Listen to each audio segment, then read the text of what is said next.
तो दोस्तों, तो आपका स्वागत है आपके अपने चैनल आई.टी.आई जॉब नोटिफिकेशन पे। तो आज हम बात करेंगे जो इसरो HSFC आया हुआ था उसका आंसर की आउट हो गया है। उसका पेपर जो हुआ था 2 तारीख को हुआ था।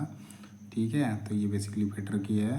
जो इसरो आता है HSFC वो बेंगलोर में है। ठीक है, उसमें जैसे ये देखेंगे पार्टिसिपेट ID दे रखी है, पार्टिसिपेट नेम में व्हाट इज़ लेफ्ट ये लिख रखा है। बाकी जो पेपर हुआ था जहाँ का सेंटर का नाम है। ठीक है, टेस्ट डेट हो गया और टाइम हो गया। ठीक है, और ये जो सब्जेक्ट है वो सब्जेक्ट दे रखा है। तो हम बात करेंगे आज टेक्नीशियन भी फिटर की। ठीक है, तो चलो हम क्वेश्चन पे जाते हैं। ठीक है, ठीक है, बाकी देखते चलिए। तो पहला सवाल है, lower critical temperature of plate carbon steel. तो ये आपका 723 डिग्री सेल्सियस होता है। तो आपका सी जो है वो आंसर है। और इस पे क्या चीज़ें हैं, जैसे ये इसरो के द्वारा दिया गया आंसर है। ठीक है, और ये इधर जो है वो आपका जो आपने आंसर लगाया होगा वो आंसर दिया हुआ है। ठीक है, तो जैसे यहाँ पे आपका आपने जो लगा रखा है, जैसे इसमें ऑप्शन 3 मार रखा है। ठीक है, इसको देखते हैं। ये ऑप्शन 3 मार रखा है, लोअर क्रिटिकल टेम्परेचर जो प्लेन कार्बन स्टील का होता है 723। तो ये आपका सही हो गया था। ऐसे करके आप काउंटिंग कर सकते हो आपके नंबर। ठीक है, दूसरे नंबर क्वेश्चन पे आते हैं। तो दूसरे नंबर क्वेश्चन पे आ रखा है, दूसरे नंबर क्वेश्चन का है कि जो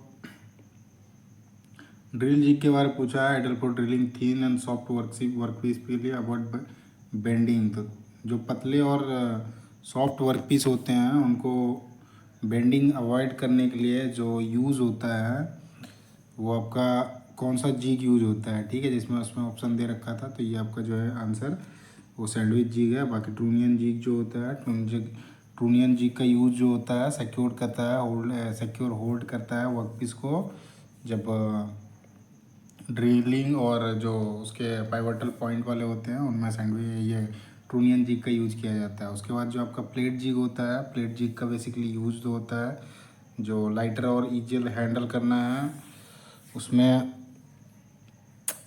ड्रिलिंग और रीमिंग जो होती है। इसमें क्या होता है, एक डिफरेंट थिंग क्या होता है कि इसको क्लैंपिंग की ज़रूरत नहीं होती है। ठीक है, जो प्लेट जिग होता है उसमें। और आपका डी जैसे है बॉक्स जिग क्या होता है, इसका जो कंस्ट्रक्शन होता है बॉक्स शेप में होता है। और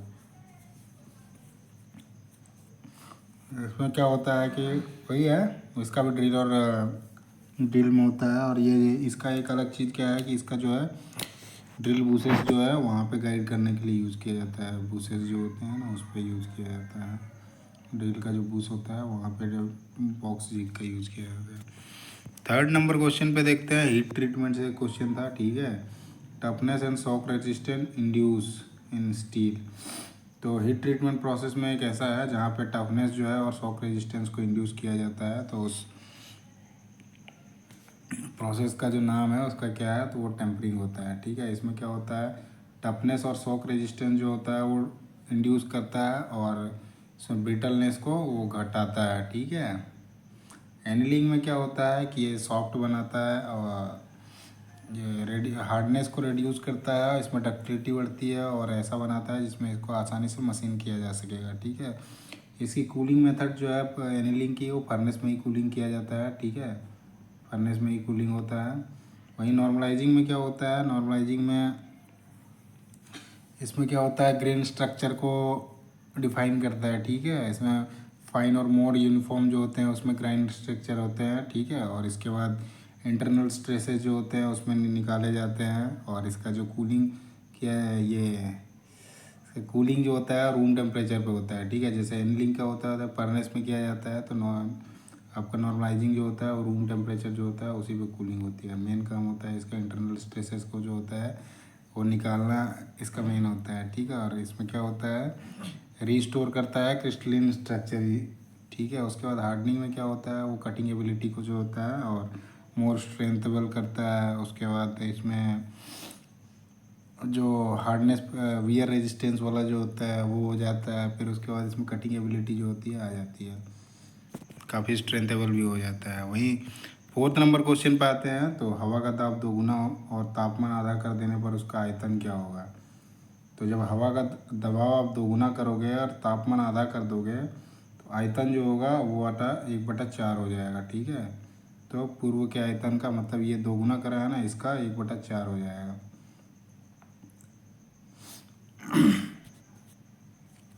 जैसे इसको आप निकालोगे तो सिंपल निकालोगे तो कैसे निकलेगा ये मैं बता देता हूँ। जैसे आप मान लिया जाए वेलोसिटी रखते हैं हवा का, ठीक है। जैसे इसको मान लेते हैं V2, ठीक है। V2 इज इक्वल्स टू, ये जैसे आधा हवा का ताप दोगुना हो गया, ठीक है। तो V2 is equals to 2V कर दिया, वेलोसिटी है ना। आयतन वॉल्यूम हो गया, volume is equals to V2 मान लिया जाए 2V हो जाएगा, ठीक है। उसके बाद इसका क्या है, तापमान है, ठीक है। तो इसको T मान लेते हैं। आयतन कितना होगा, तो ये हमको V निकालना है, ठीक है। तो इसमें जैसे हम करेंगे, इसमें T1, तो इसका फार्मूला लगता है, तो आपका V1/V2 आ जाएगा इज इक्वल्स टू, चलिए। तो ये है, जब आप दोगुना हवा का दबाव जो है दोगुना हो जाएगा, तापमान आधा कर दिया जाता है, तो आयतन में जो होता है डिफरेंस, उसका पूर्व का जो आयतन का 1/4 गुना हो जाता है, ठीक है। 5वें नंबर क्वेश्चन में 1 mm पिच का जो हेक्सा ब्लेड है, विच अमंग द फॉलोइंग कैटेगरी, कौन सी कैटेगरी में आएगा 1 mm पिच वाला ब्लेड, ठीक है। तो ये जो आता है आपका 1 mm वाला, वो आपका मीडियम पिच होता है, ठीक है। कोर्स में जो आता है वो आपका 1.8 आता है, ठीक है। उसके बाद फाइन में जो आता है, फाइन में आपका 1.4 आता है, और वेरी फाइन में जो आता है 0.8 आता है। सॉरी, ये आपका फाइन में जो है, फाइन में भी, फाइन वेरी फाइन, थोड़ा सा गलत मैंने बता दिया है इसमें। जो आपका इसका जो पूछा है 1 mm वाला, ये जो है आपका आ जाएगा मीडियम में, ठीक है। 1 और 1.4 का जो आता है वो आपका मीडियम में आता है, ठीक है। उसके बाद कोर्स में जो आता है 1.8 का आता है, और फाइन में जो आता है 0.8 का आता है, ठीक है। वेरी फाइन करके नहीं होता है, कोर्स मीडियम और फाइन करके ही होता है, वेरी फाइन नहीं होता है। तो आंसर जो हो जाएगा इसका मीडियम आ जाएगा, ठीक है। डी आंसर हो जाएगा। आगे देखते हैं 6ठे नंबर क्वेश्चन पे। इसमें डायमेंशन दिया हुआ है और टॉलरेंस पूछा है, ठीक है। तो एक्सप्रेस डायमेंशन 25 प्लस दे रखा है, माइनस दे रखा है। तो इसमें टॉलरेंस में क्या होता है, दोनों को आपको ऐड करना है, ठीक है। एक माइनस में एक प्लस में है, तो 0.035 और ये 0.025, तो अब दोनों जोड़ोगे तो 0.060 आ जाएगा। तो ये ऑप्शन में कौन सा है, 0.0, या डी आंसर है, ठीक है। डी आंसर है। आशुरों को दिया गया है, वो भी वही दे रखा है, ठीक है। इसमें पूछा है 7 नंबर में, चीपलेस थ्रेड आर जनरेटेड बाय, जो चीप होता है, चिप्स निकलते हैं ना ड्रिलिंग करते हो तो, या फिर टैपिंग करते हो तो इसमें पूछ रहा है कि किस में कौन सा ऐसा, इसमें टैप का दे रखा है, टैपिंग करते हैं तो उसमें क्या होता है, चिप्स नहीं आते हैं। तो थ्रेड फॉर्मिंग टैप जो होता है उस पर चिप्स नहीं आते हैं, ठीक है। बाकी जो है उसके बारे में देख लेते हैं। जो आपका गन टैप होता है, गन स्पाइरल या फिर हेलिकल, ये आपका क्या करते हैं, उसमें चिप्स आते हैं, ठीक है। हेलिकल बेसिकली ऐसे ऐसे होता है, स्पाइरल में भी कुछ इसी तरह का होता है, गन टेप में भी वैसे चिप्स आते हैं, ठीक है। 8 नंबर का क्वेश्चन देखते हैं। तो इसमें पूछ रहा है कि बोल्ट में तनाव जो क्लैंपिंग बल का सृजन करता है वो क्या कहलाता है। तो बोल्ट में जो होता है तनाव, जो क्लैंपिंग फोर्स जो जनरेट करता है वो क्या कहलाता है, वो पूछा है, ठीक है। तो वो आपका प्रीलोड हो जाएगा। 9 नंबर पे देखते हैं हम, एक्यूरेसी पूछा है कैलीपर का। तो कैलीपर का जो होता है 0.5 होता है, जो आपका स्टील रूल का होता है वही आपका कैलीपर का ही होता है, ठीक है। क्योंकि ये जो होता है, जो डायमेंशन होते हैं उसको ट्रांसफ़र करने का काम करते हैं कैलीपर, ठीक है। और वो लेते हैं स्टील रूल से मेजरमेंट लेके उसको ट्रांसफ़र करते हैं, या फिर उसका मार्किंग में यूज़ करते हैं। तो आपका इसका सीधा 0.5 हो जाएगा। यहीं पे 0.05 ये सब नहीं होते हैं, ठीक है।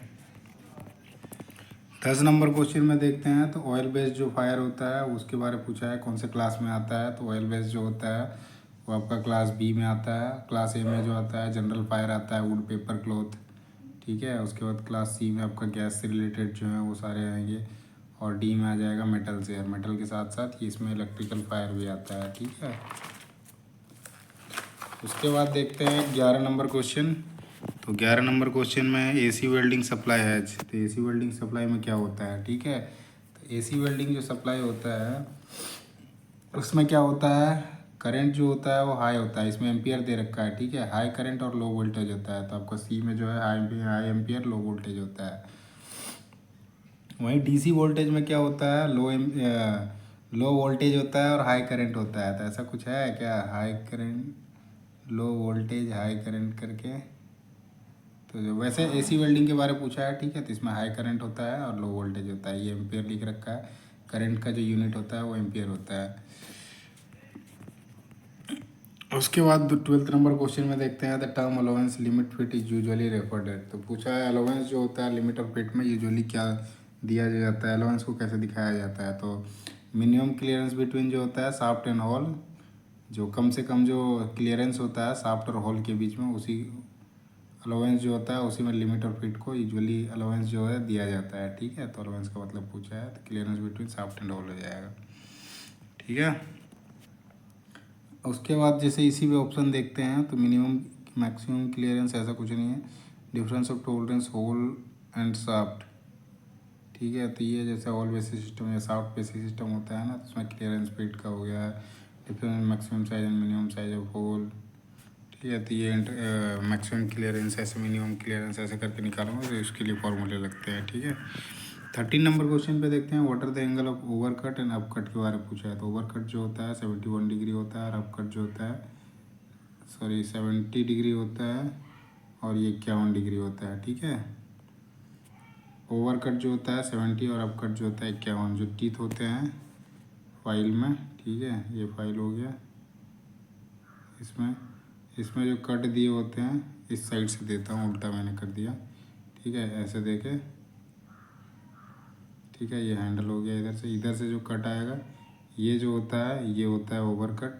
ठीक है, ये वाला यहाँ जो एंगल बनता है 70 का, और ये डबल कट जब जाएगा तो यहाँ ऊपर बनेगा एंगल, ये आपका 51 डिग्री का, ये आपका अप कट हो जाएगा। ठीक है, आगे चलते हैं। तो 14 नंबर क्वेश्चन में क्या है, मैक्सिमम इंटरफेरेंस पूछा है। ठीक है, मैक्सिमम इंटरफेरेंस जो पूछा है, maximum interference in after assembly between bushes of size 20 जैसे इसका बेसिक डायमीटर है, इसका टॉलरेंस दे रखा है, और ये आपका दूसरा शाफ्ट है। ठीक है, उसका दे रखा है टॉलरेंस। तो मैक्सिमम इंटरफेरेंस में क्या फार्मूला लगता है कि अपर लिमिट ऑफ शाफ्ट जो होता है ULS minus lower limit of hole. ठीक है, तो अपर लिमिट ऑफ शाफ्ट जैसे जाते हैं, अपर लिमिट ऑफ शाफ्ट में यहाँ पे है 0.05 है, 0.05 हो जाएगा। ठीक है, माइनस करेंगे लोअर लिमिट ऑफ होल का। ठीक है, बुश जैसे है तो वो होल आ जाएगा, तो ये हो जाएगा 0.03। तो इस पर डिफरेंस देखेंगे तो 0.02 का आ जाएगा, बी में आंसर हो जाएगा। ठीक है, 15 नंबर पे कार्बाइड टूल, जो कार्बाइड कटिंग टूल जो होता है विल हैव, उस पर क्या होता है, उसमें क्या होता है कि आपका नेगेटिव रैक एंगल हो जाएगा। जैसे क्या होते हैं हार्ड मटेरियल, सॉफ्ट मटेरियल, वैसे करके होते हैं ना, तो उसके हिसाब से जो होते हैं उसके रैक एंगल को डिसाइड किया जाता है। जैसे आप नेगेटिव रैक एंगल जो होते हैं वो आपका जो हार्ड मटेरियल होते हैं उसमें यूज़ करा जाता है। ठीक है, तो उसका जो फिगर बनता है कुछ इस तरह से ऐसे बनता है। ठीक है, ऐसे होता है, ये आपका हो जाएगा पॉजिटिव नेगेटिव रैक एंगल वाला। वही पॉजिटिव रैक वाला ये नेगेटिव रैक एंगल हो जाएगा, उसमें जो टूल रहता है इस तरह से इसका एंगल बनता है। ठीक है, वहीं आपका जो पॉजिटिव होता है पॉजिटिव रैक एंगल, उसमें क्या होता है ऐसे ऐसे ऐसे ये बन जाता है आपको पॉजिटिव, ये टूल यूज़ करा जाता है वहाँ पे, नेगेटिव का होता है। ठीक है, तो नेगेटिव पॉजिटिव जो होता है वो आपका सॉफ्ट मटेरियल के, तो ये आपका सॉफ्ट मटेरियल के लिए यूज़ करा जाएगा। ठीक है, और पॉजिटिव जो हो जाएगा आपका वो आपका हार्ड मटेरियल के लिए हो जाएगा। तो कार्बाइड जो एक हार्ड मटेरियल है उसके लिए पॉजिटिव यूज किया जाता है। ठीक है, आगे देखते हैं। उसके बाद क्या है, जैसे एक रह गया था जीरो रैक एंगल, तो जीरो रैक एंगल जो होता है कास्ट आयरन के लिए यूज़ किया जाता है। ठीक है, 16 नंबर क्वेश्चन पे आते हैं। तो 16 नंबर क्वेश्चन में क्या है, what is the material use for insulated rivet for electrical assembly में जो होता है इलेक्ट्रिक इंसुलेटेड करा जाता है, जो रिवेट इंसुलेटेड रिवेट यूज करा जाता है उसका मटेरियल पूछा है, तो उसका जो मटेरियल होगा वो नायलॉन का होगा। ठीक है, बाकी कॉपर एलुमिनियम दोनों जो है खुद कंडक्टर है तो इसका यूज़ कर नहीं सकते हैं। नायलॉन जो होता है सिंथेटिक होता है जिसके कारण उसका यूज़ किया जाता है। ठीक है, 17 नंबर में स्लिप गेज की हार्डनेस पूछी हुई थी, तो आपका 64 HRC होता है, जो ऑप्शन डी में है। बेसिक शाफ्ट जो क्या होता है, इसका अपर डेविएशन अपर डेविएशन जो होता है, अपर डेविएशन ऑफ शाफ्ट जो होता है ये 0 होता है, ठीक है। वहीं आपका होल के केस में आओगे तो लोअर डेविएशन जो होता है उसका होल में 0 होता है, ठीक है। और ये होल के केस में लोअर डेविएशन जो होता है वो 0 होता है। और अपर शाफ्ट के केस में आओगे तो अपर डेविएशन जो होता है वो 0 होता है। 19 नंबर क्वेश्चन पे है, is an example of transition fit. तो ट्रांजिशन फिट में जैसे इसमें दे रखा है 4 फिट दे रखे हैं, उसमें सी जो है आपका ट्रांजिशन फिट हो जाएगा। रनिंग फिट जो हो जाएगा वो क्लियरेंस फिट हो जाएगा, ठीक है।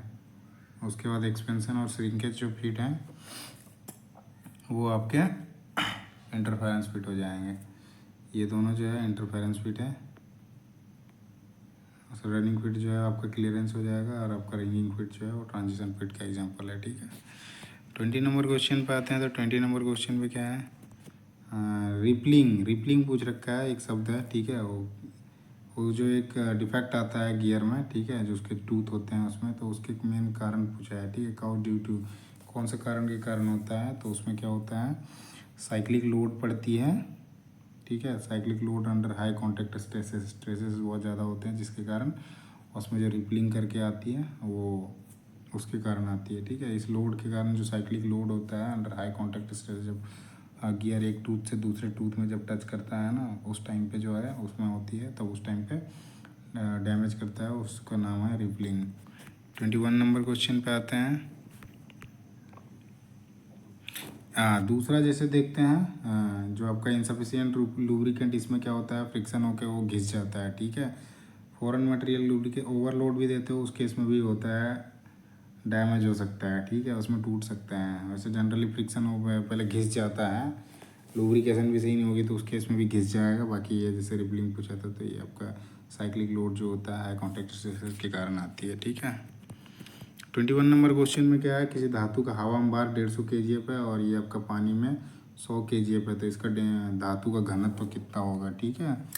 तो इसमें जब का जो फॉर्मूला लगता है इसमें रिलेटिव डेंसिटी का, ठीक है, तो इसमें केजी पर मीटर क्यूब में दिया हुआ है, ठीक है। तो इसमें जो क्या होता है, इसका फॉर्मूला जैसे रिलेटिव डेंसिटी जो होती है, जैसे इसमें धातु का घनत्व पूछा है ना, तो डेंसिटी जो हो जाएगा वो हो जाएगा जो एयर में भार है, मतलब एयर में लोड ऑफ एयर हो जाएगा, load density is equals to load of air हो जाएगा by load of air minus पानी वाला हो जाएगा, ठीक है, लोड ऑफ वाटर मान लो, ठीक है। तो ऊपर ये हो जाएगा 150 आपका, 150 माइनस 100, ठीक है। तो ये आ जाएगा 3 आ जाएगा, 150 बाय 50, ठीक है। तो ये कटेगा तो 3 आ जाएगा, ठीक है। 3 ये केजीएफ में आएगा, ठीक है, केजीएफ में आएगा। ये मीटर क्यूब में दिया हुआ है तो इसको फिर 1000 से मल्टीप्लाई करेंगे तो ये 3000 आ जाएगा, 3000 मीटर केजी पर मीटर क्यूब आ जाएगा, ठीक है। तो आपका आंसर जो हो जाएगा वो बी आंसर हो जाएगा। 22 नंबर क्वेश्चन पे देखते हैं, विच among the following is a corrective maintenance. तो करेक्टिव मेंटेनेंस पूछा है, तो जो ब्रेकडाउन मेंटेनेंस होता है वही आपका करेक्टिव मेंटेनेंस होता है। ब्रेकडाउन में क्या होता है, जो भी चीज़ें चेंज रिप्लेस करनी होती है वो बहुत थोड़ा लंबा घिसता है, जिसके कारण वो करेक्टिव जो भी चीज़ें होती है उसको चीज़ों को पूरा का पूरा समेटने का काम जो होता है वो उस टाइम पे करी जाती है। तो करेक्टिव मेंटेनेंस के बारे में पूछा है, ठीक है। तो करेक्टिव मेंटेनेंस जो होता है वो ब्रेकडाउन मेंटेनेंस। शेड्यूल मेंटेनेंस क्या होता है, इसके लिए एक डिसाइडेड होती है पहले से ही, प्री प्लान जो होता है task with time to time, ठीक है। प्री प्लान जो होता है शेड्यूल मेंटेनेंस में प्री प्लान होता है वो आपका। प्रिवेंटिव मेंटेनेंस क्या होता है कि प्रिवेंटिव मेंटेनेंस में हम जो फेलियर्स होते हैं, ये भी एक प्लान मेंटेनेंस होता है, पर इसमें जो होता है फेलियर जो होते हैं उसको ठीक करने के लिए और लगातार करते रहने से क्या होती है, जो भी चीज़ें हमारी मशीन्स होती है या फिर जो इक्विपमेंट्स रहते हैं उनको इनके लाइफ बढ़ जाती है उससे, तो लगातार देख रेख करने से वो चीज़ें सही रहती है। फिर प्रिडिक्टिव में क्या होती है, प्रिडिक्टिव में आपका हो जाएगा फिर कि ये जैसे सामान्य संचालन पे क्या होता है कि नज़र रखने के लिए जो होती है, या फिर स्थिति निगरानी, जैसे समस्या जो उत्पन्न कभी होते हैं ना, तो उसका डिफेक्ट का जो होता है वो पता लगाया जा सके, तो वो आपका प्रिडिक्टिव मेंटेनेंस में आ जाएगा। 23 नंबर क्वेश्चन में आते हैं। इसमें दे रखा है 6 ओम का एक प्रतिरोधक को श्रृंखला में एक जंक्शन से जोड़ा जाता है। तो इसको सीरीज में जोड़ा जाता है जहाँ 2 और 4 ओम के दो प्रतिरोध समांतर में जुड़े हुए हैं। तो 1/r इज इक्वल टू हो जाएगा 1/2 प्लस 1/4, मतलब हो जाएगा ये 3/4। तो r इज इक्वल टू हो जाएगा 4/3। ठीक है, r इज इक्वल टू हो गया 4/3। अब क्या है, ये आपका सीरीज में है। ठीक है, तो इसको जब जोड़ते हैं तो 18 4 22/3 हो जाएगा। ठीक है, r इज इक्वल टू 22/23 हो गया। ठीक है, उसके बाद क्या है, यदि पूरे पर इसमें वोल्टेज जो है 6 वोल्ट है, 6 वोल्ट है, तो इसमें विद्युत का प्रवाह पूछा है, तो करंट पूछा है। ठीक है, तो v is equal to IR होता है। ठीक है, तो v जो हमारा कितना आ गया, v हमारा 6 दिया हुआ है, I का पता नहीं है, और r जो है 22/3 है। तो इसको करेंगे तो आ जाएगा कितना, I इज इक्वल टू 18/22। ठीक है, इसको यदि आप काटते हैं तो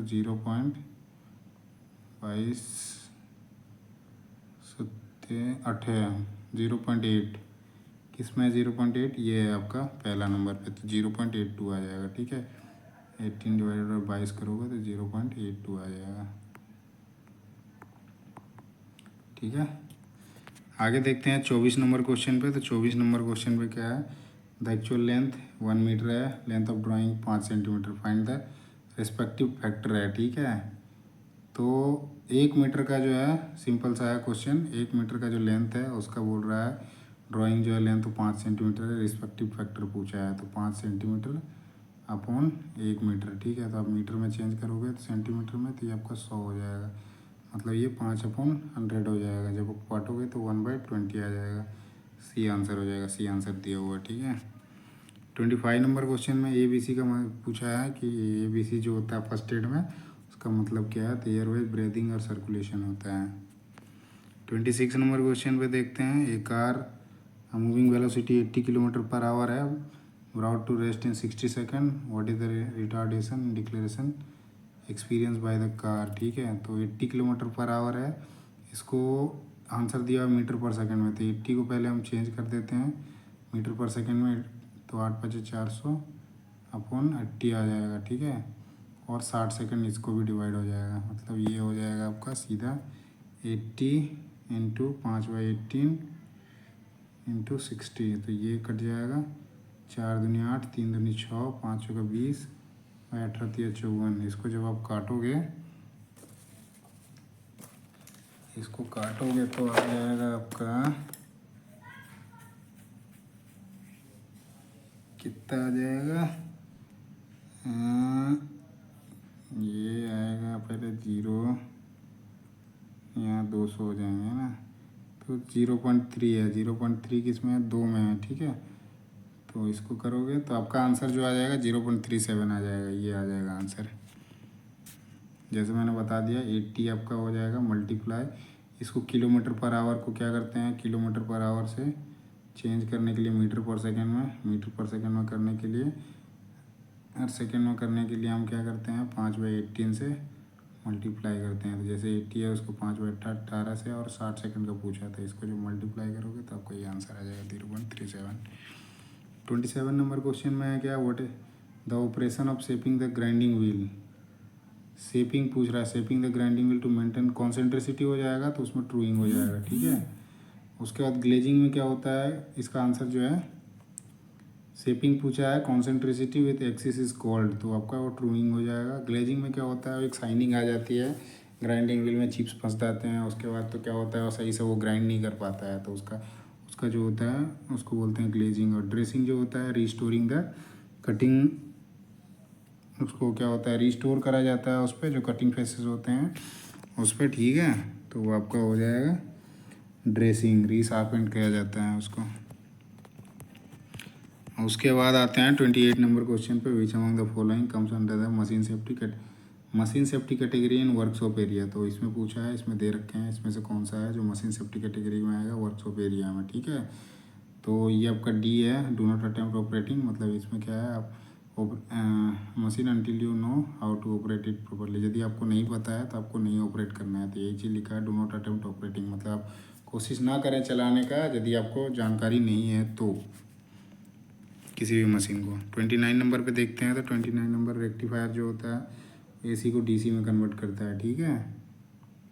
स्टेप अप स्टेप डाउन ये ट्रांसफार्मर में होता है, और ये कन्वर्ट डीसी टू एसी ये आपका इन्वर्टर जो होता है, इन्वर्टर या कन्वर्टर जो होता है, इन्वर्टर या कन्वर्टर जो होता है वो यूज करता है डीसी से एसी में। रेक्टिफायर होता है आपका एसी से DC, step up step down जो होता है ये ट्रांसफार्मर में होता है, ठीक है। 30 नंबर क्वेश्चन पे देखते हैं। तो 30 नंबर क्वेश्चन क्या है, galvanising is the process in which steel is coated with. तो इसमें क्या होता है, आयरन को गैल्वेनाइजिंग प्रोसेस में आयरन में कोट चढ़ाया जाता है, ऊपर में एक लेप चढ़ाया जाता है, तो वो जिंक का कोट लगाया जाता है, ठीक है। वहीं आपका जो टीन होता है वो टीन में आपका क्या लगाया जाता है,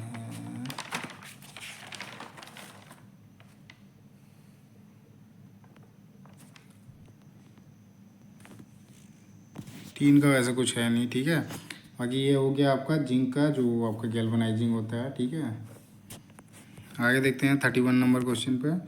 तो for an interface fit the difference between the size of hole and size of shaft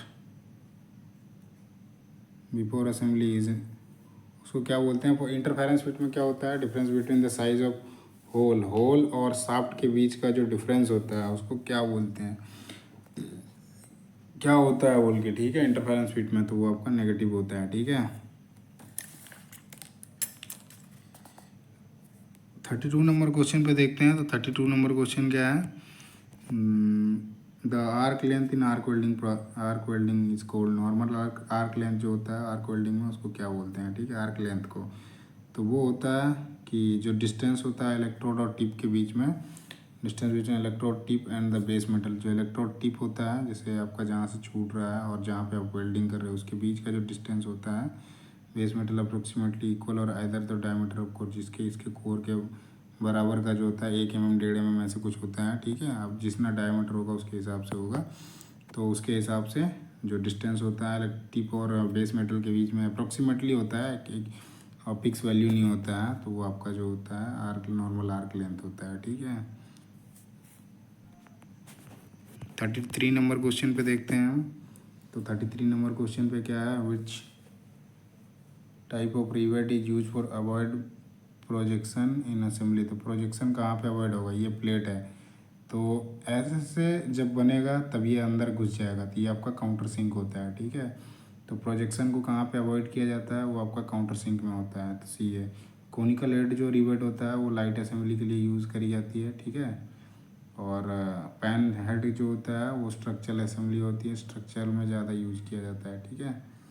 उसके बाद स्नैप हेड जो होता है जो आपका हैवी असेंबलीज होती हैं या फिर जो भी हैवी स्ट्रेंथ के लिए चाहिए होता है जहाँ पे, उसमें स्नैप हेड का यूज़ किया जाता है जो रिवेट होता है। तो पेन हेड का जैसे मैंने बता दिया जो स्ट्रक्चरल वर्क होते हैं वहाँ पे यूज़ करे जाते हैं। कॉनिकल हेड जो होता है वो आपका लाइट असेंबली के लिए यूज़ करा जाता है। काउंटर सिंक तो बता दिया, ये आपका क्वेश्चन ही पूछा है, अवॉइड प्रोजेक्शन इन असेंबली।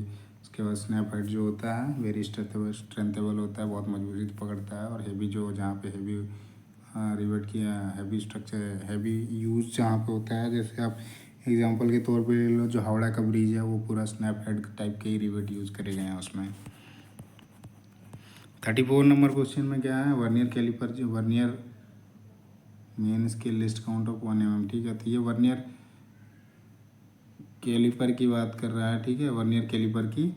तो वर्नियर कैलिपर में list count of 1 mm and the vernier scale 10 division, ठीक है, 4 डिवीजन। तो ये 10 mm वाला है तो आपका 1 माइनस 10 mm में यदि आएगा तो 9/10 हो जाएगा, ठीक है। तो इसका जो लिस्ट काउंट हो जाएगा 0.1 हो जाएगा, ठीक है, 0.01 हो जाएगा, ठीक है। सॉरी 10 माइनस ए 1/10 मतलब 0.1 हो जाएगा, 0.1 हो जाएगा, ठीक है। लिस्ट काउंट जो है जब 10 डिवीजन का होगा वो 0.1 हो जाएगा।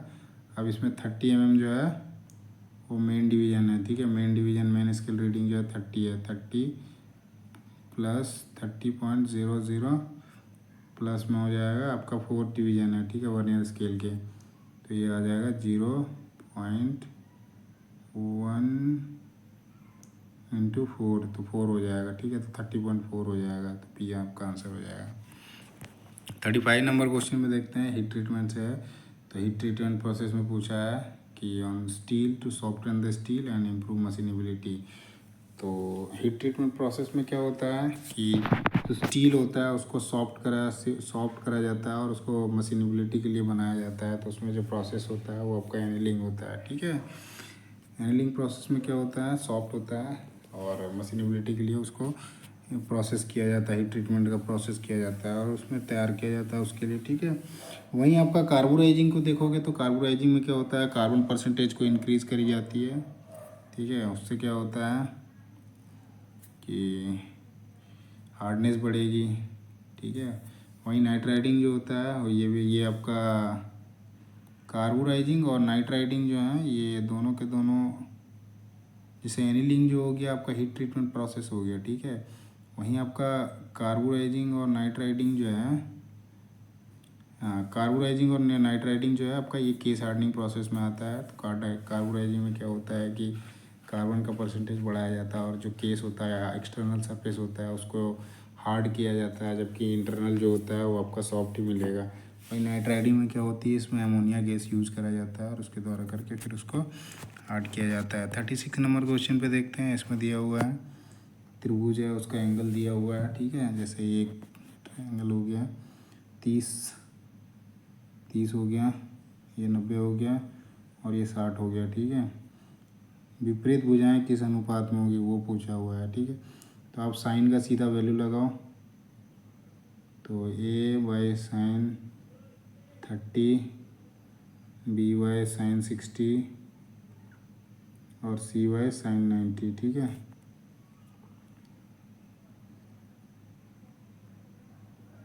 तीस 60 90 है ना।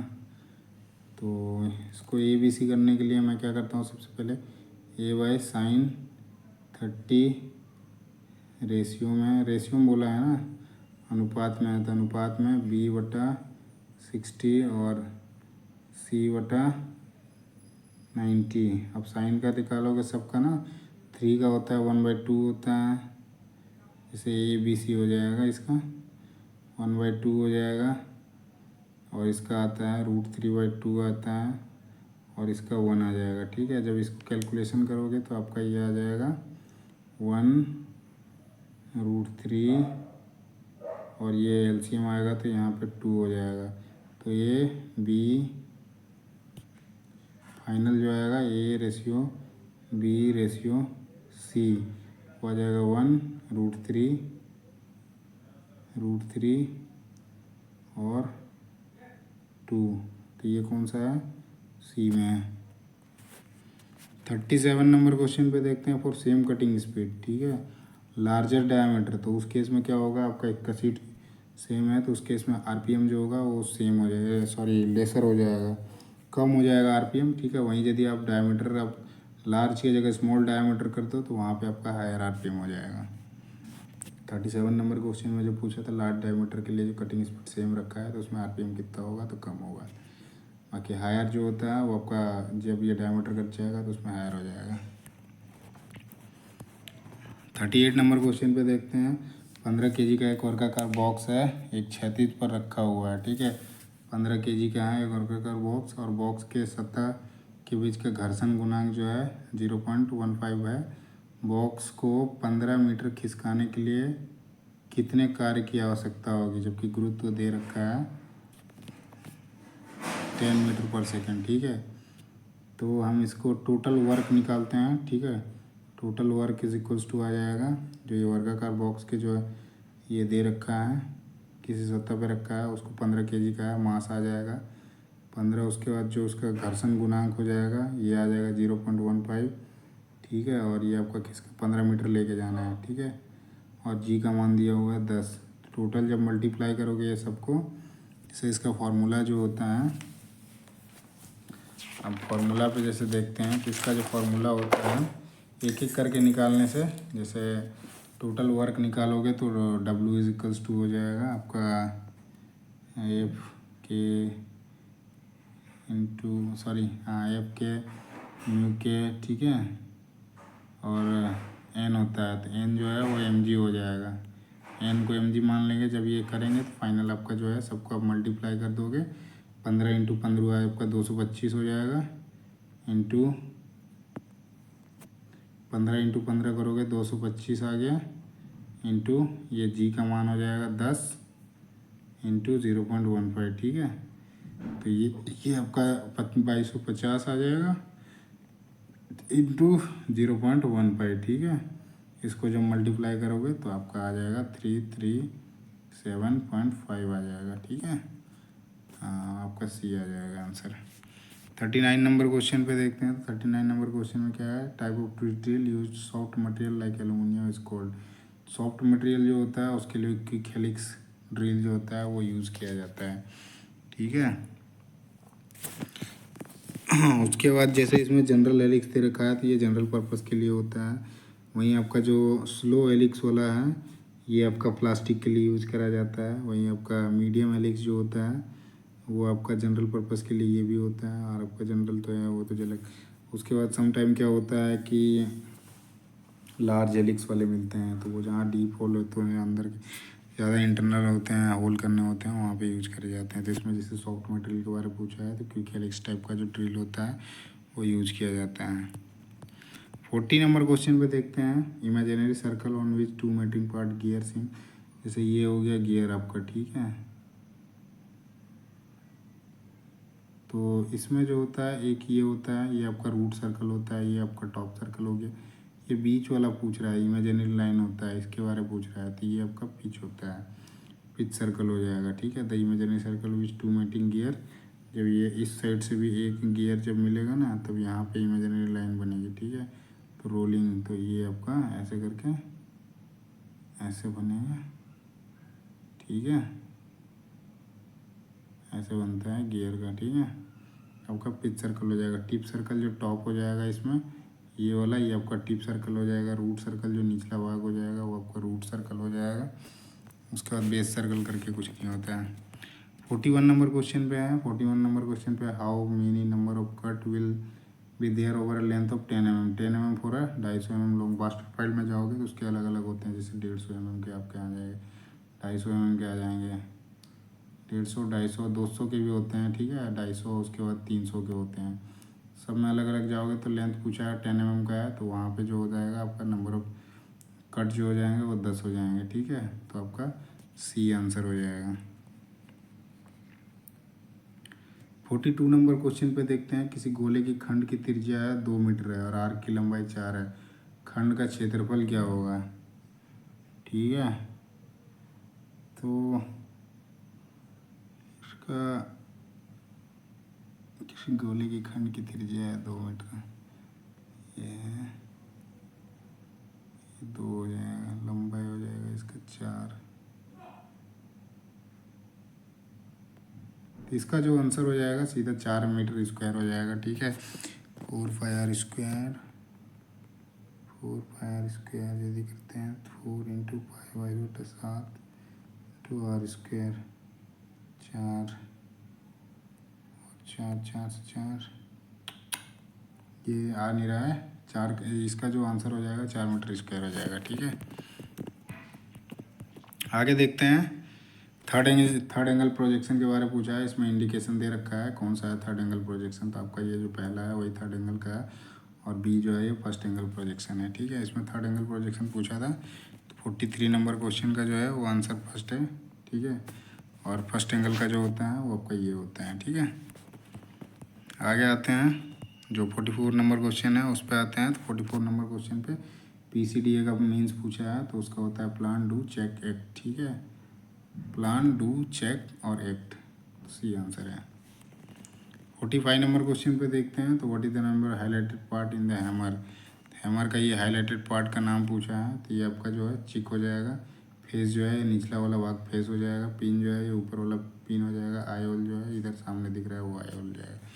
तो क्या पूछा था, हाईलाइटेड पार्ट को चिक पूछा है, ठीक है। ये नाम पूछा था, तो ये आपका चिक हो जाएगा, ठीक है। आगे देखते हैं हम।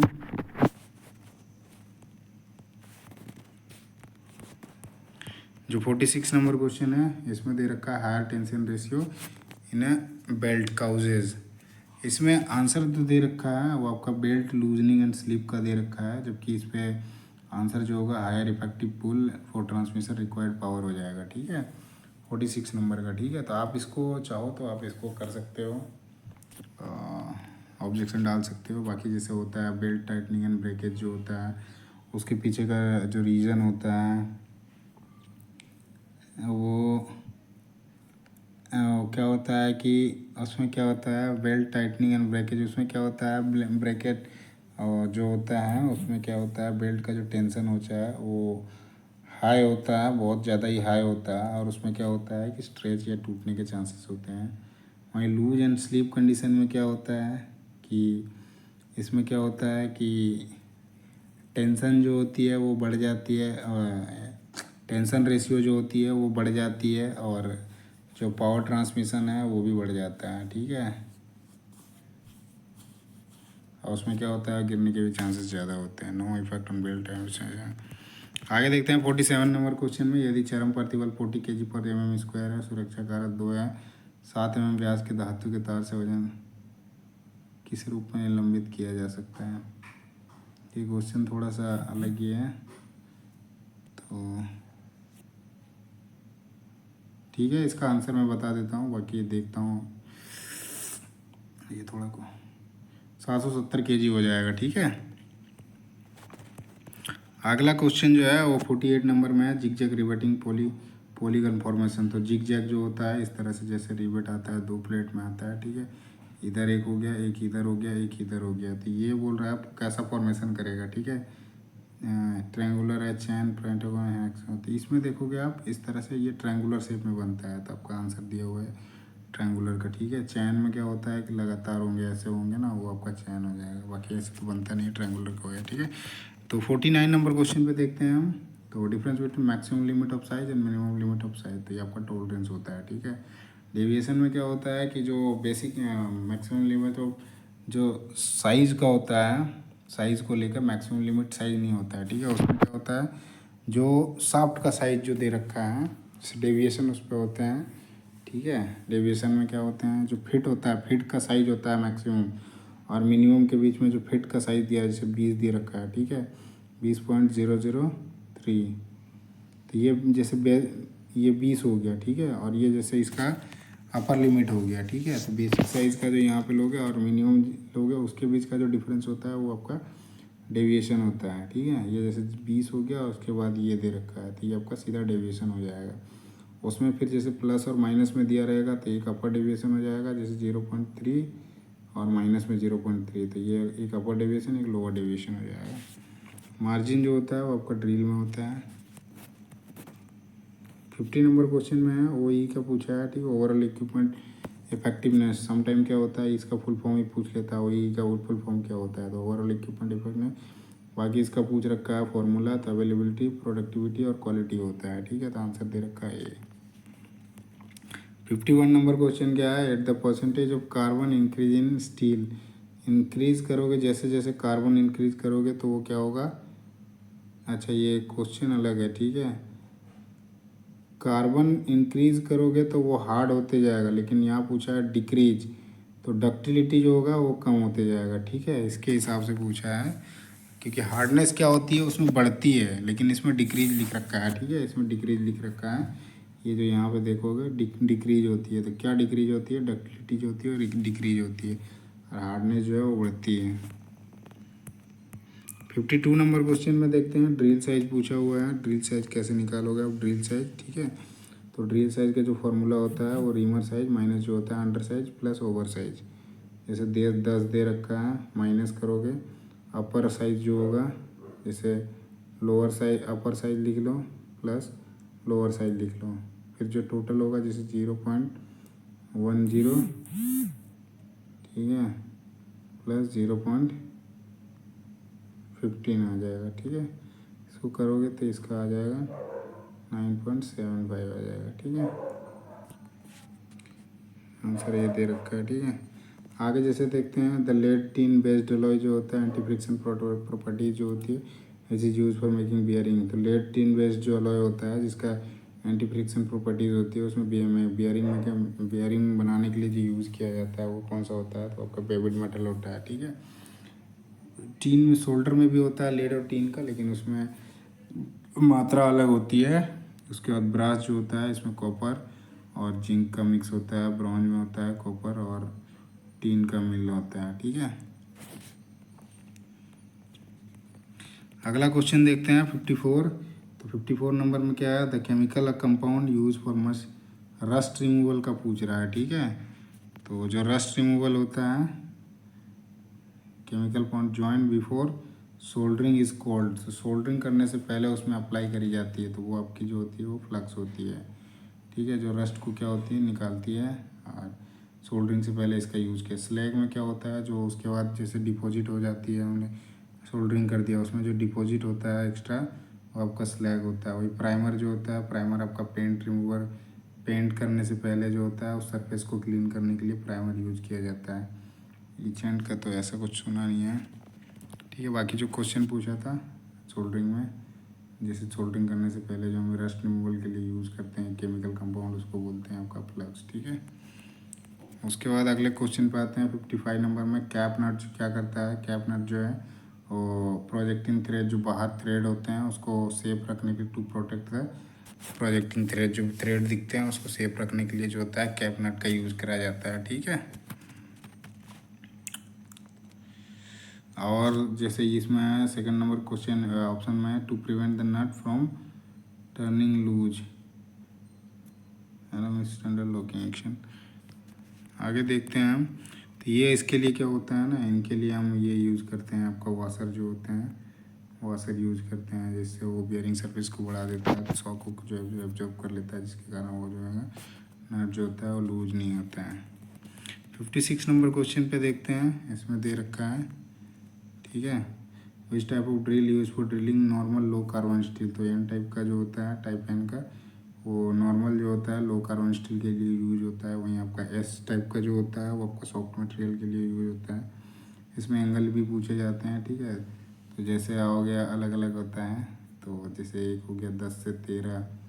ठीक है, फिर उसके बाद आपका एक हो जाएगा 18 से 27 हो जाएगा, एक आपका 30 से 35 के आसपास आता है। ठीक है, और एच टाइप का एक होता है, टाइप एच में होता है। ठीक है, उसमें जो होता है इसमें जैसे एंगल देखोगे ये तो 10 से 13, फिर ये हार्ड में आता है, फिर उससे धीरे धीरे सॉफ्ट होते है। जैसे एंगल बढ़ाते जाओगे वो सॉफ्ट मटेरियल के लिए जाते आएगा, कम जितना करोगे एंगल वो हार्ड मटेरियल के लिए जाएगा। तो टाइप एच का जो होता है, टाइप एच जो होता है एक, वो आपका हार्ड मटेरियल के लिए यूज़ करी जाती है। ठीक है, आगे देखते हैं 57 नंबर। तो ये आपका डायग्राम दिया हुआ था, इसका पूछा है ये क्या है, तो ये प्रेशर गेज का है। ठीक है, उसके बाद ये प्रेशर गेज का है।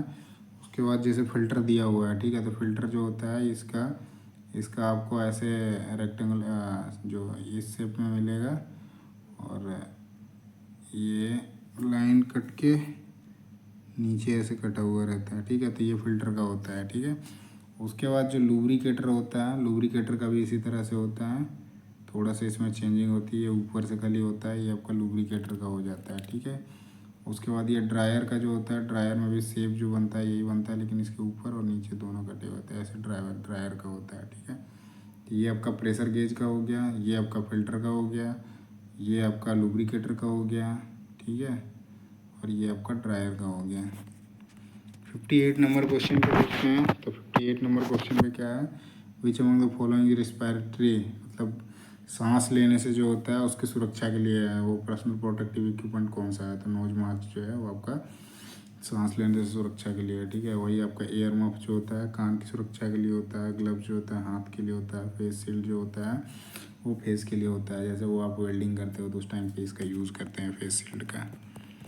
59 नंबर पे है सेंटर गेज का जो है वो यूज़ कहाँ पे करा जाता है, तो आपका चेकिंग एंड सेटिंग अब जो लेथ मशीन में जो होता है टूल का जो जब चेकिंग एंड सेटिंग करी जाती है उस टाइम पे सेंटर गेज का यूज किया जाता है। ठीक है, बाकी ऑप्शन ऐसे कुछ नहीं है। 60 नंबर क्वेश्चन पे आते हैं। तो विच among the following is not correct for long arc. Long arc के लिए जो है वो कौन सा करेक्ट नहीं है, ठीक है। ये तो करेक्ट है, अनस्टेबल आर्क आता है, ठीक है। उसके बाद ये दे रखा है सी में, higher weld deposition with narrow band beat with, ठीक है। तो ये जो है ये करेक्ट नहीं है, ये नहीं है, ठीक है। इसमें करेक्ट में देखोगे, करेक्ट में अनस्टेबल आर्क होता है, ऑक्सीडेशन वाला भी होता है, पुअर फ्यूजन पेनेट्रेशन जो होता है ये आपका होता है जब करेक्ट होता है लॉन्ग आर्क जब आता है ना, लॉन्ग आर्क ले तो वहाँ पे ये प्रॉब्लम फेस करते हैं। बाकी अनस्टेबल आर्क जो होता है, अनस्टेबल आर्क के कारण जो होता है इनकरेक्ट जो इसमें आता है, इनकरेक्ट जो है इलेक्ट्रोड एंगल जो होता है, इलेक्ट्रोड एंगल को जो हम इनकरेक्ट रखते हैं उस केस में जो है अनस्टेबल आर्क आते हैं, ठीक है। और एक जैसे ऑक्सीडेशन दे रखा है, ये दूसरा नंबर पे दे है ऑक्सीडेशन। ये जो आता है आपका, ये इसका जो मेन रीज़न होता है, जैसे हम क्या करते हैं कि ऑक्सीजन ज़्यादा हो गया या फिर वेल्डिंग टेक्निक जो है वो गलत है, तो उस केस में क्या होता है, उसमें ऑक्सीडेशन होने के चांसेस ज़्यादा रहते हैं, ठीक है, ऑक्सीडाइज हो जाता है। तो जो पूछा था लॉन्ग आर्क का जो है नोट करेक्ट है, तो उसके लिए आपका जो है वो आपका सी है, higher weld deposition with narrow bed with है, ठीक है। 61 नंबर क्वेश्चन में क्या है, इसमें पूछा है कि कौन सा गलत है, नॉट ट्रू है, ठीक है, मतलब गलत पूछ रखा है। तो इसमें जैसे देखोगे प्रोड्यूस क्लोज टॉलरेंस उसमें किया जाता है, produce high quality surface finish ये भी किया जाता है। हाई टॉलरेंस में नहीं होता है, क्योंकि इसकी जो रीमिंग की जो होती है ना अलाउंस आपका 150 मतलब 250 mm का 250 माइक्रोन तक मिलती है, ठीक है। जैसे इसमें देखोगे 0.25 तक होता है, ठीक है, तो 250 माइक्रोन हो गया, इसलिए हाई टॉलरेंस में नहीं होगा, ठीक है। तो आपका सी आंसर दिया हुआ है, सही है। 62 नंबर क्वेश्चन पे आते हैं। तो 62 नंबर क्वेश्चन में क्या है, 62 नंबर क्वेश्चन पे which among the following cast iron is also called ductile cast iron. तो डक्टाइल कास्ट आयरन जो होता है, डक्टाइल कास्ट आयरन का सीधा दूसरा नाम पूछ लगता है, ठीक है। Cast iron types also called ductile cast iron. तो जो नोड्यूलर कास्ट आयरन होता है उसको डक्टाइल कास्ट आयरन बोलते हैं, ठीक है। उसके बाद जैसे हम देखते हैं इसमें जैसे ग्रे कास्ट आयरन दिया हुआ है, तो ग्रे कास्ट आयरन को बोलते हैं फ्लैग ग्रेफाइट बोलते हैं, फ्लैग ग्रेफाइट जो बोलते हैं फ्लैग ग्रेफाइट कास्ट आयरन बोलते हैं। उसके बाद मिलिएबल कास्ट आयरन जो होता है उसको ब्लैक हार्ट बोलते हैं, ब्लैक हार्ट कास्ट आयरन बोलते हैं, ठीक है। उसके बाद आपका ब्लैक हार्ट या फिर फेरिटिक कास्ट आयरन बोलते हैं। उसके बाद जैसे ये वाइट कास्ट आयरन है इसको बोलते हैं chilled cast iron, chilled cast iron. तो इसमें जैसे पूछा था डक्टाइल, तो आपको नोड्यूलर कास्ट आयरन हो जाएगा। 63 नंबर क्वेश्चन पे देखते हैं, प्लेनिशिंग पूछा है, ठीक है, सीट मेटल वर्क में है। उसमें ऑपरेशन जो होता है प्लेनिशिंग, उसको क्या समझते हो उसका मतलब, प्लेनिशिंग का मतलब, ठीक है।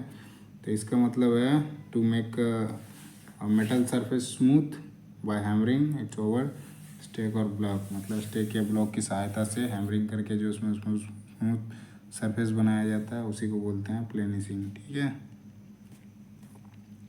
64 नंबर पे क्वेश्चन पे देखते हैं, इसमें to raise strip of metal around. अगला क्वेश्चन देखते हैं 64 नंबर का। 64 नंबर क्वेश्चन में क्या है, विच हाईएस्ट हार्डनेस नंबर पूछा है, ठीक है। हार्डनेस नंबर जो होता है हाईएस्ट होता है, तो किस में होता है, तो आपका मार्टेनसाइट होता है, उसमें हाईएस्ट हार्डनेस नंबर होता है, ठीक है। वहीं हम ये सब देखते हैं तो पियरलाइट जनरल होता है, ठीक है। हाँ 65 नंबर में देखते हैं। 65 नंबर में क्या है, विच among the following welding process does not required है सील्डिंग गैस। सील्डिंग गैस किस इनमें से कौन सा है जिसमें सील्डिंग गैस की आवश्यकता नहीं होती है, तो आपका वो होता है ये सबमर्ज आग वेल्डिंग जो होता है उसमें सील्डिंग गैस की आवश्यकता नहीं होती है। बाकी टिक में होती है, मिग में भी होती है, ऑर्गन गैस यूज करी जाती है, ऑर्गन का करा जाता है, हीलियम का करा जाता है, मैग करके ऐसा कि वेल्डिंग तो पढ़ा नहीं है। आगे देखते हैं 66 नंबर पे, ठीक है। इसका आंसर भी देखो, आंसर जो दिया हुआ है 65 का वो आपका डी दिया हुआ सब मजा आगे वेल्डिंग का। 66 नंबर क्वेश्चन पे देखते हैं, ठीक है। तो which of the following material है highest melting point. Highest melting point पूछा है तो आपका टंगस्टन का हो जाएगा। किसी किसी बुक में आपको 3300 मिलेगा, किसी किसी में 3600 मिलेगा, ठीक है। तो 3300 से 3600 याद रखो। बाकी कॉपर जो होता है 1080 डिग्री होता है उसका। एलुमिनियम का 660 डिग्री होता है और आपका गोल्ड का भी 1064 डिग्री होता है, ठीक है। हाईएस्ट मेल्टिंग पॉइंट जो है, हाईएस्ट मेल्टिंग पॉइंट आपका टंगस्टन का होता है। आगे चलते हैं हम। Name the tool use for hole alignment during riveting. Riveting में क्या होता है, डॉल्टन ड्रिफ्ट का यूज किया जाता है अलाइनमेंट करने के लिए, ठीक है। तो आपका आंसर जो हो जाएगा वो डी हो जाएगा, डी। वहीं आपका रिवेट स्नैप जो होता है, रिवेट स्नैप का जो यूज होता है उसको देखते हैं। तो आपका जो सॉरी जो डोली होता है वो सपोर्टिंग टूल होता है, ठीक है। डॉली जो होता है वो सपोर्टिंग टूल होता है। वो अपोजिट साइड पे लगाया जाता है, जिस साइड से आप हेड बनाते हैं उसके अपोजिट साइड में लगाया जाता है। वहीं आपका जो रिवेट स्नैप होता है वो जो होता है ये फाइनल शेप देने के लिए होता है। रिवेट हेड को जो है फाइनल शेप देने के लिए रिवेट स्नैप का यूज किया जाता है। वहीं आपका जो रिवेट सेट है, रिवेट सेट का जो होता है उसको जो उसके प्लेट होते हैं उसको पास लाके, मतलब 2 प्लेटें होंगी उसको पास लाके जो उसमें इंसर्ट किया जाएगा रिवेट, उसको रिवेट को जो होता है होल में इंसर्ट करने में और बाकी जो आपके bringing the plate close together after increasing inserting the rivet in the hole. तो होल में क्या होता है, उनको रिवेट को डाल के इंसर्ट करने के लिए, जैसे उन दोनों को जो सीट होती है उनको पास लाने के लिए रिवेट स्नैप का यूज़ किया जाता है, सॉरी रिवेट सेट का यूज़ किया जाता है। आगे देखते हैं हम। जो 68 नंबर क्वेश्चन है तो उसमें है print out the unsafe work practice among the following. जैसा अभी पहले एक और क्वेश्चन आया हुआ था, वो आपका जैसे ऑपरेट नहीं करने आता है तो आप उस चीज़ को ना ऑपरेट करें, उसी तरह से यहाँ पे भी है, ठीक है। तो इसमें क्वेश्चन में क्या है कि point out unsafe workshop practice among the following. 4 दिए हुए हैं, इसमें से जो अनसेफ वर्कशॉप प्रैक्टिस है उसमें से पूछ रहा है कि कौन सा है, ठीक है। तो इसमें आपका take measurement before stopping the machine.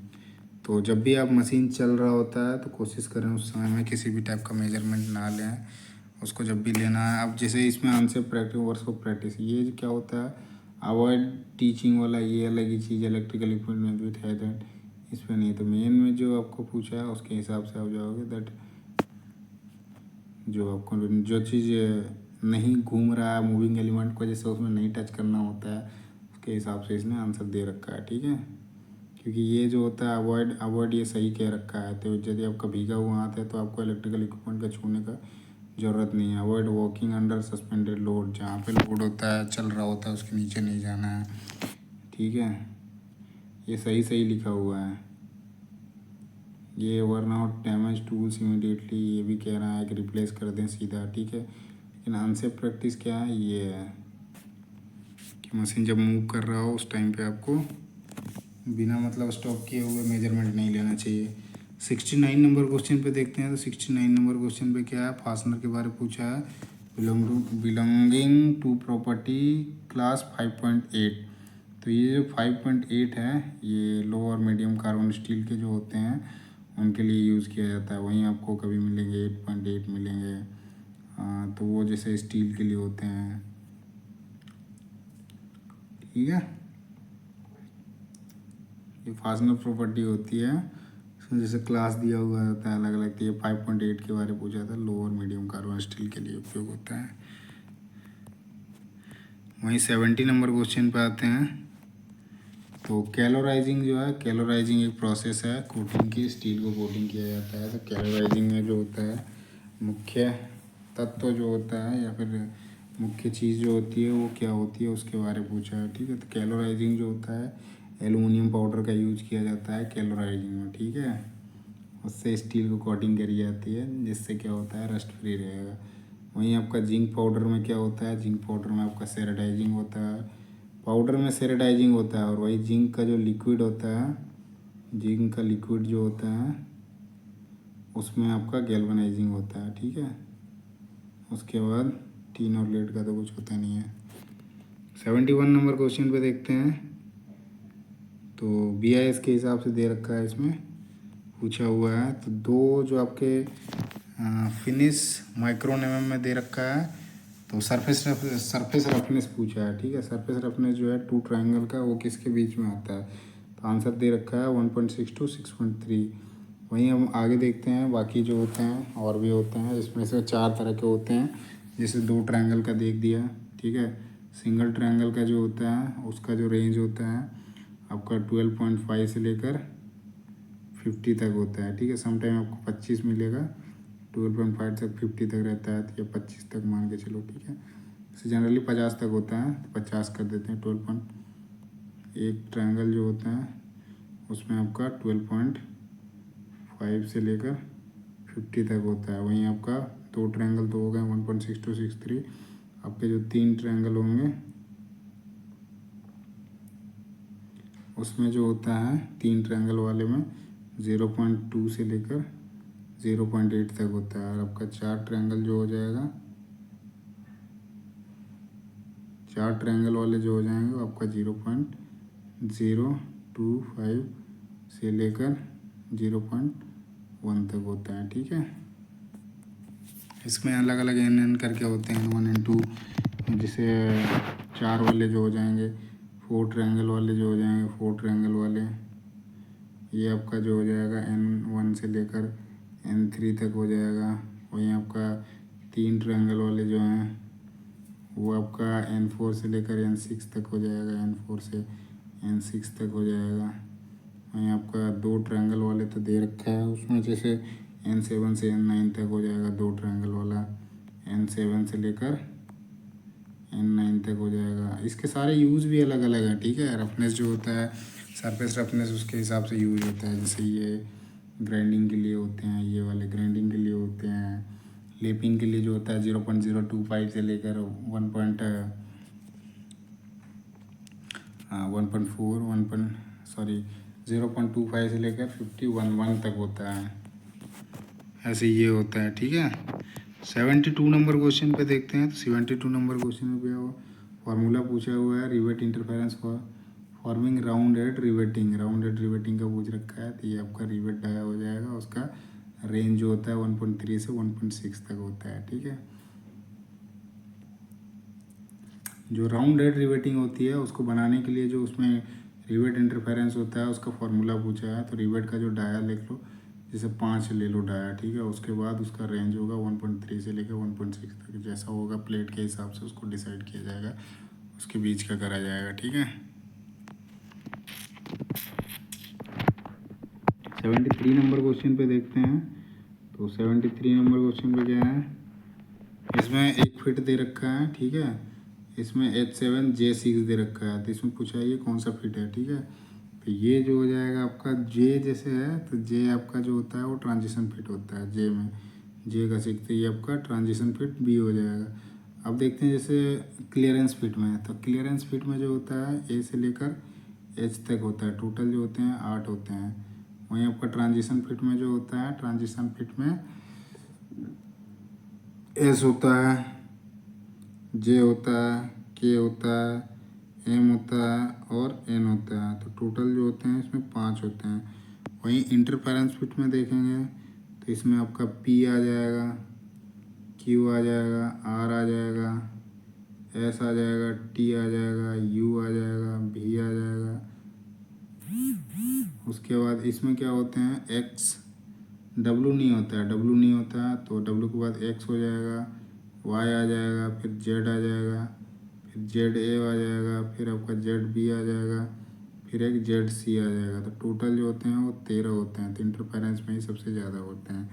J6 पूछ रखा था, तो आपका J6 ट्रांजिशन फिट में आता है, ठीक है। A से H के बीच में जो भी आएगा, A से H के बीच में, वो आपका क्लियरेंस फिट हो जाएगा, ठीक है। और जो PQRSTU भी ऐसे आएगा तो वो आपका इंटरफेरेंस फिट हो जाएगा। अगले आते हैं 74 नंबर क्वेश्चन पे। तो 74 नंबर क्वेश्चन है कि arc welding electrode connected to positive terminal power supply is called. तो एसी वेल्डिंग में क्या होता है, इलेक्ट्रोड जो होता है कनेक्टेड होता है पॉजिटिव टर्मिनल में, उस टाइम पे पावर सप्लाई को क्या बोलते हैं, तो आपका रिवर्स पोलैरिटी होता है, ठीक है। वहीं नेगेटिव टर्मिनल यदि हो जाता है, पॉजिटिव की जगह नेगेटिव हो जाता है, वहाँ पे स्ट्रेट पोलैरिटी होता है, ठीक है। 75 नंबर क्वेश्चन में आते हैं। तो इसमें एक ये आपका साइंस का क्वेश्चन है। इसमें दे रखा है 1000 kg भार उठाने के लिए प्रयास जो लगा हुआ है 400 kg है और वेग अनुपात देखा है 5। तो मशीन की उत्पादकता पूछा हुआ है, ठीक है। एफिशिएंसी दक्षता उत्पादकता पूछा हुआ है, ठीक है। तो इसको यदि हम सॉल्व करते हैं तो इसमें क्या होता है, पहले हमको मैकेनिकल एडवांटेज निकालना होगा, ठीक है। तो मैकेनिकल एडवांटेज में क्या होता है, आपका जो लोड दिया हुआ है, लोड हो जाएगा 1000, लोड अपॉन आ जाएगा ये आपका जो प्रयास दे रखा है, ठीक है, एफर्ट आ जाएगा। तो ये आपका 1000 डिवाइडेड बाय 400 मतलब आपका 2.5 आ जाएगा, ठीक है। मैकेनिकल एडवांटेज निकल गया। उसके बाद क्या होगा, इसको आपको इफ़िशियंसी निकालना पड़ेगा। तो इफ़िशियंसी निकालने के लिए जो मैकेनिकल एडवांटेज हो जाएगा, mechanical advantage divided by velocity. तो इसमें वेलोसिटी देखेंगे 5 दे रखा है, वेग रेशियो जो दे रखा है, तो वेलोसिटी रेशियो जो हो जाएगा 5 हो जाएगा। तो मैकेनिकल एडवांटेज कितना आया है, 2.5 आया है, ठीक है। इसको मैं साफ साफ लिख देता हूँ। तो क्या बोलता है, इफ़िशियंसी इज इक्वल्स टू हो जाएगा mechanical advantage upon velocity ratio. तो ये मेरा मैकेनिकल एडवांटेज जो आया था 2.5 आया था और वेलोसिटी रेशियो जो है वो 5 है। और मेरे को आंसर दिया हुआ परसेंटेज में, तो इसको परसेंटेज में चेंज करने के लिए 100 से मल्टीप्लाई करते हैं। ये आपका 2 हो जाएगा, ये आपका 50 हो जाएगा, मतलब 50% हो जाएगा। सी आंसर हो जाएगा। अगला क्वेश्चन पे आते हैं। मुंज मेटल के बारे में पूछा है। मुंज धातु का मिश्र धातु है। तो तांबा और जस्ता का जो होता है वो आपका मुंज धातु होता है। तांबा और टीन का जो होता है वो आपका ब्रास होता है, ठीक है। तांबा और निकल जो होता है वो आपका मोनल मेटल होता है, ठीक है। 77 नंबर क्वेश्चन में आते हैं। तो एसिड कलर कोड पूछ रखा है एसिटिलीन सिलेंडर का, ठीक है। एसिटिलीन सिलेंडर का जो है वो कलर कैसा होता है, तो मरून होता है। वहीं ऑक्सीजन का जो होता है वो ब्लैक होता है, ठीक है। ऑक्सीजन का ऑरेंज ये किसी का कलर कोड नहीं होता है। येलो जो होता है वो डस्टबिन में होता है प्लास्टिक का, ये प्लास्टिक या पेंट जो होते हैं उसके होते हैं। 78 नंबर क्वेश्चन पे है। इंटरलॉक एयर बबल जो होता है पॉकेट इन हाइड्रोलिक पाइपलाइन में जो होता है एयर बबल्स जो इंटरलॉक्ड होते हैं वो इन कंपोनेंट किनका, उस कारण पूछ रखा है, ठीक है। तो उसके पीछे कारण जो होता है आपका कैविटेशन करके होता है। कैविटेशन के कारण जो होता है एयर बबल्स होते हैं हाइड्रोलिक पाइपलाइन में। 79 नंबर पे देखते हैं। ये दे रखा है फिगर, इसमें पूछ रखा है शीट मेटल वर्किंग में आइडेंटिफाई द टाइप ऑफ सीम के बारे में पूछा है। तो इसमें देखोगे ये लैप तो है, ठीक है। ऑप्शन में जैसे लैप में 2 हैं, ठीक है। इसमें ये नीचे गया हुआ है तो संक लैप हो जाएगा। आंसर दे रखा है सी संक लैप है, ठीक है। प्लेन लैप में क्या हो जाएगा, ऐसे एक आया एक दूसरा यहाँ पे आ जाएगा। बट सीम में क्या हो जाएगा, फ्रंट टू फ्रंट आ जाएगा। ये आपका यहाँ पे बट लैप में आता है। इनसाइड लैप में क्या है, जैसे एक इधर से गया एक इधर से आया, ऐसे करके इनसाइड लैप हो जाएगा। 80 नंबर क्वेश्चन है जो लास्ट है, ठीक है। इसमें 40, 50 और 30 भुजाओं वाले त्रिभुज के प्लेट पर दोनों तरफ से पॉलिश करने की लागत कितनी होगी। मतलब ये ट्रायंगल हो गया, इसमें दे रखा है 40, एक दे रखा है 50 और एक 30 दे रखा है, ठीक है। इसमें 100 सेंटीमीटर स्क्वायर जो है उसका 2 रुपया है, ठीक है। इसका यदि एरिया निकालते हो तो आपका 1/2 इंटू 40 इंटू 30, ठीक है। तो ये आ जाएगा 600। तो 200 रुपया है, मतलब एक साइड का जो हो जाएगा वो 12 रुपया हो जाएगा। दो साइड का है तो 2 से गुना करोगे तो 24 रुपया आ जाएगा। तो डी में आंसर दे रखा है वो 24 है। वीडियो कैसा लगा दोस्तों ज़रूर बताइएगा, ठीक है। और वीडियो अच्छा लगे तो चैनल को वीडियो को लाइक करना और चैनल को सब्सक्राइब करना ना भूलें, और साथ ही बेल आइकन दबाना ना भूलें, जिससे जो भी अगले अपडेट आती है तो वो आपको सबसे पहले मिलेगा। धन्यवाद।